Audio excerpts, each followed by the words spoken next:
മനസ്സിനെ ഞെക്കുന്ന ഒരു കാര്യം അവതരിപ്പിക്കാനാണ് ഞാൻ ഇവിടെ വന്നത്. ഞെട്ടരുത്. അപ്പൊ തുടങ്ങാം.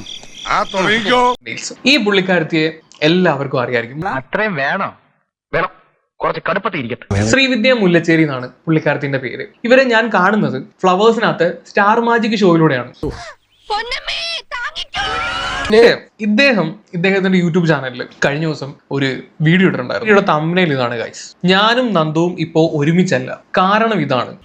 തീരെ കൾച്ചർ ഇല്ലാതായി. Bloody country people. നമ്മൾ എന്തായിരിക്കും വിചാരിക്കുന്നത്? അയ്യോ, ഇവര് ഇന്നലെ കല്യാണം കൊണ്ട് കഴിച്ചുള്ള അതിന്റെ ഇടയിൽ അടിച്ച് പിരിഞ്ഞോടെ. മാത്രമല്ല കൊച്ചിരിക്കുന്ന ഇരുത്ത് നോക്കിയാണ്ട് കരയാറായെന്ന് ഇരിക്കുന്നതിന്റെ കൂട്ടാണ് ഇരിക്കുന്നത്. ആരോട് ഇതിങ്ങനെ എത്ര വട്ടം പറഞ്ഞു? ഡൈവേർട്ട് ചെയ്തിടാൻ പറഞ്ഞല്ല. ആ തമ്മനയിലുള്ളത് ശരിയാണ്. ഞാനും നന്ദും ഇപ്പം ഒരുമിച്ചല്ല. ആക്ച്വലി ഭയങ്കര വിഷമത്തിലാണ്. കാരണം ഒരു ഹണിമൂൺ പീരീഡ് ആണല്ലോ. ആ സമയത്ത് നന്ദു കൂടെ ഇല്ലാത്തതിൽ ഒരുപാട് വിഷമം എനിക്കാണ്. പണിയെടുത്ത് തിന്നണമെന്നൊക്കെ ആഗ്രഹമുണ്ട് സാറേ, പക്ഷെ പറഞ്ഞു പറ്റിച്ച് തിന്നാലേ വായിന്നിറങ്ങുള്ളൂ. നമ്മൾ ഈ ഒരു ടൈം നമ്മൾ ഫേസ് ചെയ്തേ പറ്റത്തുള്ളൂ. കാരണം ഇത് നമ്മുടെ ധൈര്യമായിട്ടിരി മോളെ, ധൈര്യമായിട്ടിരി. ഈ നേരവും പുറത്തിറങ്ങാൻ പറ്റാത്ത സ്ഥിതിയായല്ലോ ഈശ്വര. ആണെങ്കിൽ ഇവര് സെപ്പറേറ്റഡ് ആണ്. നല്ല വിഷമമൊക്കെ ഉണ്ടെന്നൊക്കെ എന്തായാലും നമുക്ക് ആ ഒരു വീഡിയോക്കകത്തുനിന്ന് മനസ്സിലായി. വല്ലാത്ത വിഷമം ഉണ്ടെന്ന്. ഇതേ വിഷമമാണ് നമുക്ക് സാധാരണ നമുക്ക് ഈ ആക്നെ സ്പോട്സ്, പിമ്പിൾസ്, ബ്ലെമിഷസ് ഒക്കെ വരുമ്പോൾ അല്ലെ. എന്താണ്?